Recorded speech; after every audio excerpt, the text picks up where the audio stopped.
बातमीपत्रात आता पाहूयात गल्लीपासून ते दिल्लीपर्यंतच्या ताज्या घडामोडींचा धावता आढावा। राष्ट्रीय लोकशाही आघाडीच्या संसदीय पक्षाची बैठक जुन्या संसदेच्या सेंट्रल हॉलमध्ये झाली। यामध्ये नरेंद्र मोदी यांची तिसऱ्यांदा एनडीएच्या संसदीय पक्षाच्या नेतेपदी निवड झाली आहे। राजनाथ सिंह यांनी पंतप्रधान पदासाठी मोदींच्या नावाचा प्रस्ताव ठेवला। त्याला एनडीएच्या 13 घटक पक्षांनी पाठिंबा दिला। पंतप्रधान म्हणाले, मला नवीन जबाबदारी दिल्याबद्दल धन्यवाद। माझे एकच ध्येय आहे, भारत मातेचा आणि देशाचा विकास। भाजप अध्यक्ष जे.पी. नड्डा यांनी स्वागतपर भाषण केलं। त्यानंतर संरक्षण मंत्री राजनाथ सिंह यांनी पंतप्रधान पदासाठी नरेंद्र मोदींच्या नावाचा प्रस्ताव ठेवला। अमित शहा यांनी पाठिंबा दिला आणि नितीन गडकरींनी या प्रस्तावाला मंजुरी दिली। जेडीएसचे अध्यक्ष कुमारस्वामी यांनी या प्रस्तावाचं समर्थन केलं। यानंतर एनडीएचे महत्त्वाचे घटक असलेले टीडीपी प्रमुख चंद्रबाबू नायडू म्हणाले, आम्ही सर्वांचं अभिनंदन करतो। मी निवडणूक प्रचारादरम्यान पाहिलं आहे की पंतप्रधानांनी कधीही 3 महिने विश्रांती घेतली नाही। त्याच भावनेनं सुरुवात केली आणि त्याच भावनेनं संपवलं। आंध्रमध्ये आम्ही 3 जाहीर सभा आणि एक मोठी रॅली घेतली आणि त्यामुळे निवडणुका जिंकण्यात मोठा फरक पडला। जेडीयू प्रमुख आणि बिहारचे मुख्यमंत्री नितीश कुमार म्हणाले, मी मोदीजींच्या नावाचं समर्थन करतो। त्यांनी आजच शपथ घ्यावी अशी माझी इच्छा होती। 10 वर्ष ते पंतप्रधान आहेत, आता ते पुन्हा पंतप्रधान होणार आहेत ही आनंदाची बाब आहे। त्यांनी देशाची सेवा केली, जे काही शिल्लक आहे ते आता पूर्ण करू। सूत्रांनी दिलेल्या माहितीनुसार संसदेच्या सेंट्रल हॉलमध्ये एनडीएची बैठक संपल्यानंतर आघाडीचे नेते आजच सरकार स्थापनेचा दावा करतील। 9 जून रोजी संध्याकाळी 6 वाजता राष्ट्रपती भवनात मोदी तिसऱ्यांदा पंतप्रधान पदाची शपथ घेऊ शकतात। मोदींसोबत संपूर्ण मंत्रिमंडळ शपथ घेऊ शकतं अशी बातमी आहे।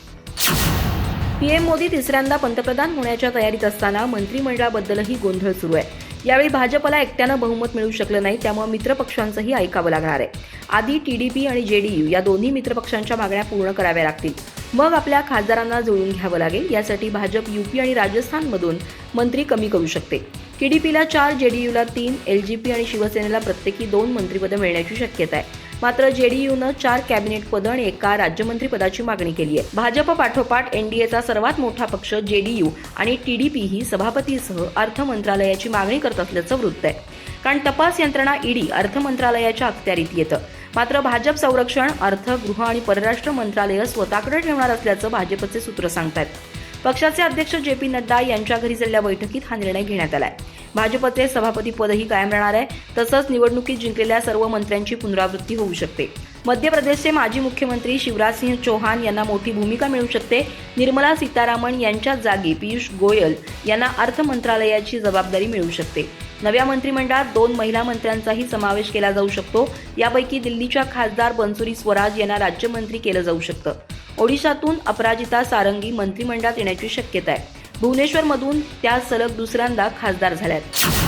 नरेंद्र मोदी सलग तिसऱ्यांदा पंतप्रधान पदाची शपथ घेण्यासाठी सज्ज झाले असताना राष्ट्रीय स्वयंसेवक संघानं त्यांच्या विरोधात मोर्चे बांधणी सुरू केल्याची चर्चा राजकीय वर्तुळात सुरू झाली आहे। संघाला कोणत्याही स्थितीत मोदींना पंतप्रधान पदापासून दूर ठेवायचं आहे। राष्ट्रीय लोकशाही आघाडीच्या शुक्रवारी झालेल्या बैठकीत नरेंद्र मोदी यांची संसदीय पक्षाचे नेते म्हणून निवड करण्यात आली।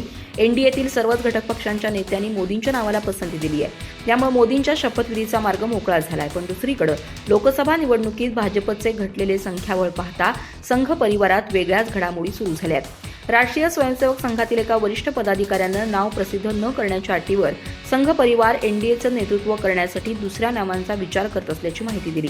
न्यू इंडियन एक्सप्रेसनं यासंबंधीचं वृत्त दिलंय। या वृत्तानुसार भाजपच्या घटलेल्या संख्याबळाकडे आरएसएस आपल्या मर्जीतील नेत्याची पंतप्रधानपदी वर्णी लावण्याची संधी म्हणून पाहत आहे।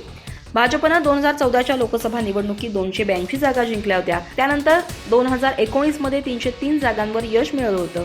या दोन्ही निवडणुकात भाजपनं स्वबळावर बहुमताचा जादुई आकडा गाठला होता। पण यंदाच्या लोकसभा निवडणुकीत भाजपचा आकडा 240 पर्यंत खाली घसरला। यावरून मोदींची लोकप्रियता झपाट्यानं घटल्याचं स्पष्ट होतं। त्यामुळे त्यांच्या जागी नवा चेहरा देण्याची गरज आहे असं संघातील सूत्रांनी सांगितलंय। संघाच्या एका वरिष्ठ पदाधिकाऱ्यानं सांगितलं की संघ सध्या मोदींना पर्याय कोण या प्रश्नाचं उत्तर शोधतोय।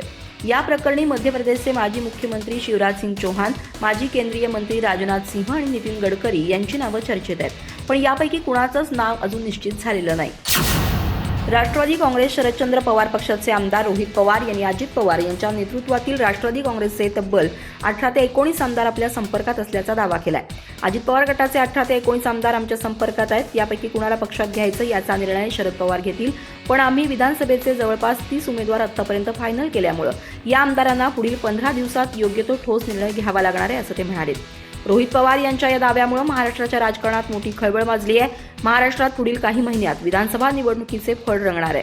यासाठी सर्वच पक्षांनी जोरदार तयारी केली आहे. पण लोकसभा निवडणुकीतील सत्ताधारी महायुतीच्या हाराकिरीमुळे शिवसेना, भाजप आणि राष्ट्रवादी काँग्रेसच्या आमदारात धाकधूक वाढली आहे. या पार्श्वभूमीवर रोहित पवार यांनी शुक्रवारी पत्रकारांशी संवाद साधताना उपरोक्त दावा केलाय. अजित पवार गटातील 18 ते 19 आमदार आमच्या संपर्कात आहेत. या आमदारांना पुढील 15 दिवसात योग्य तो निर्णय घ्यावा लागणार आहे, कारण शरद पवारांनी विधानसभा निवडणुकीची तयारी सुरू केली आहे. त्यांनी विधानसभेचे जवळपास 30 उमेदवार निश्चितही केले आहेत, असं रोहित पवार यांनी सांगितलंय. ते पुढे म्हणाले की अजित पवार गटातील मंत्र्यांविरोधात आमचे उमेदवार फायनल झालेत. त्यामुळे आमच्या संपर्कात असणाऱ्या आमदारांपैकी कुणाला पक्षात घ्यायचं याचा निर्णय सर्वस्वी शरद पवार आणि प्रदेशाध्यक्ष जयंत पाटील हे दोघेच घेतील, असं ते म्हणाले. लोकसभा निवडणुकीच्या निकालानंतर सत्ताधारी महायुतीत मोठ्या घडामोडी सुरू आहेत. मुख्यमंत्री एकनाथ शिंदे यांच्या नेतृत्वातील शिवसेना आणि उपमुख्यमंत्री अजित पवार यांच्या नेतृत्वातील राष्ट्रवादी काँग्रेसची निवडणुकीत अत्यंत सुमार कामगिरी झाली. त्यामुळे आता या दोन्ही पक्षातील आमदारात निराशेचं वातावरण पसरलंय.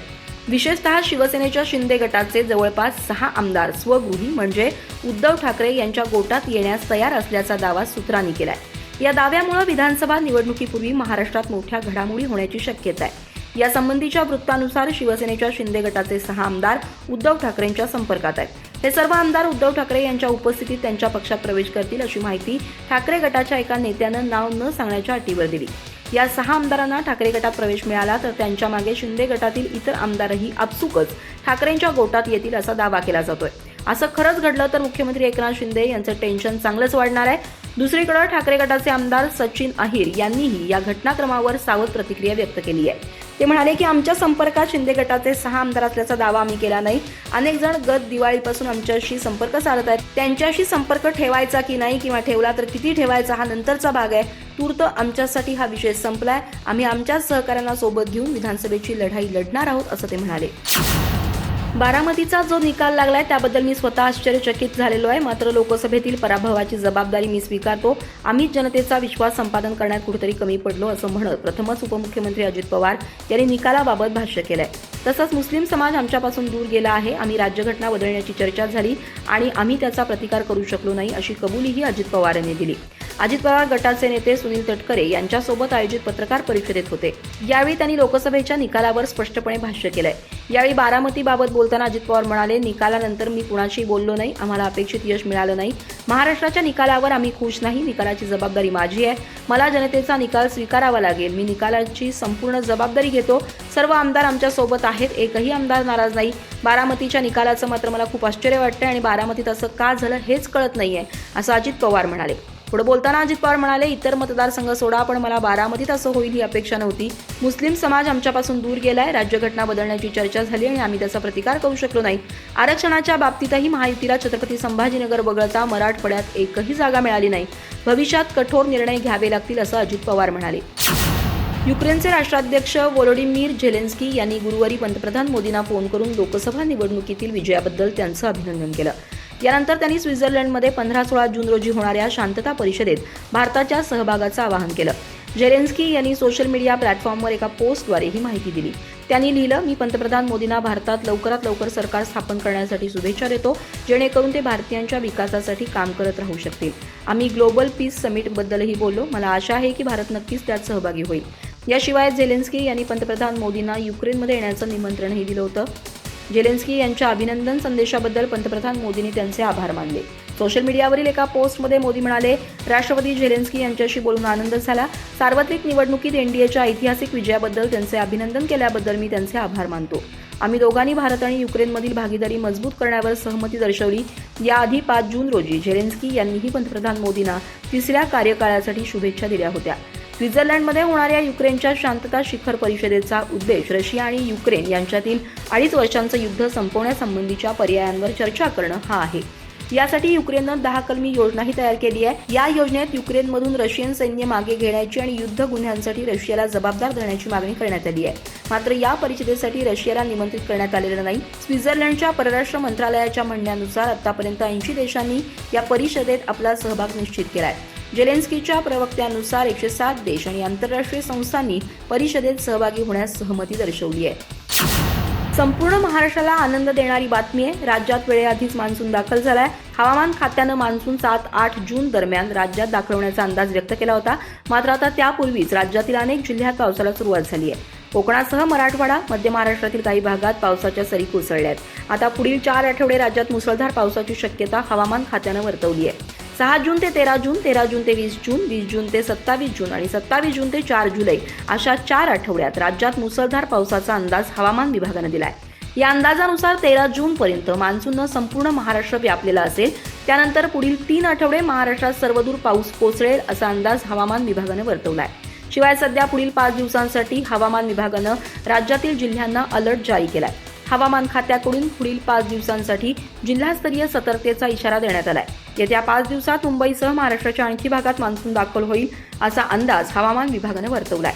उत्तर मध्य महाराष्ट्र, मराठवाडा आणि विदर्भातील जिल्ह्यांमध्ये तुरळक ठिकाणी विजांच्या कडकडाटासह पावसाची शक्यता आहे। यावेळी ताशी 30-40 किलोमीटर प्रति तास वेगानं वारं वाहण्याचीही शक्यता आहे। भारतीय हवामान खात्यानं जारी केलेल्या अंदाजानुसार मुंबई, पुणे, ठाणे, पालघर तसंच कोकणातील काही जिल्ह्यांमध्ये अवकाळी पावसाच्या सरी कोसळतील। उत्तर महाराष्ट्रातील नाशिक, जळगावसह अनेक जिल्ह्यात विजांच्या कडकडाटासह जोरदार पाऊस होण्याचा अंदाज आहे। तसंच मराठवाड्यातील छत्रपती संभाजीनगर, जालना, नांदेड, परभणी, बीड, धाराशिव तसंच इतर जिल्ह्यांमध्ये पावसाचा अलर्ट देण्यात आलाय। विदर्भात अकोला, अमरावती, यवतमाळ, वाशिम, चंद्रपूर जिल्ह्यांमध्ये वादळी वाऱ्यासह पावसाची शक्यता आहे।